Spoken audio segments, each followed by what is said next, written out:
በዋናነት በየዓመቱ የሚከበረው የኢትዮጵያ ኦርቶዶክስ ተዋሕዶ ቤተክርስቲያን የመስቀል ስነ ስርዓት የሚከበርበት የመስቀል አደባባይ በአዲስ ገጽታ ከተሰራ ጀምሮ ብዙዎቹ የጎበኙት እየተዝናኑበት የሚገኝ ስፍራ ለመሆን ችሏል። እንደምታዩ በጣም ጽድት ያለ ቦታ ነው።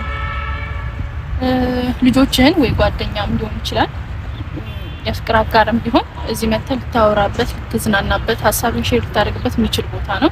ከኋላ ደግሞ ሙዚየም አለው። የበለጠ ይሄን ቦታ ሊያሳምረው የሚችለው ከተማ ውስጥ መሆኑ ደግሞ የበለጠ ያሳምረዋል።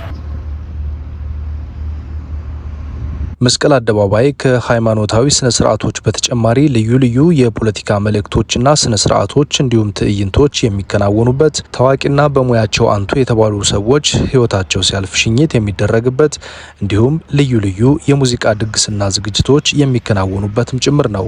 ከጓደኛዬ ጋር ነው እዚህ ገባ ነው። እንዳጋጣሚ ነው ከክላስ ስንወጣ እና የነበረ ሁሉ ጊዜ ለመግባት እናስባለን ግን የሆነ ያለውን ሁኔታ ከኛ ጋር አይመስለንም ነበር። ከዛ ለምን ዛሬ አንገባም ምናምን ስንገባ 20 ብር ነው የጠየቁን።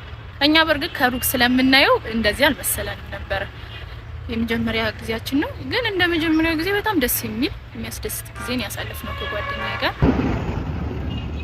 ከዚህ በፊት በጠዋትና በምሽትም የስፖርታዊ እንቅስቃሴዎች ይደረጉበት ነበር። ከዚህ በተጨማሪ አሁን አዲስ ገጽታ እንዲይዝ ከተደረገ በኋላ በርካቶች እዛው አካባቢ ተሽከርካሪዎቻቸውን በማቆም እየሄዱ የመኪና ማቆም አገልግሎትም እያገኙበት ይገኛሉ።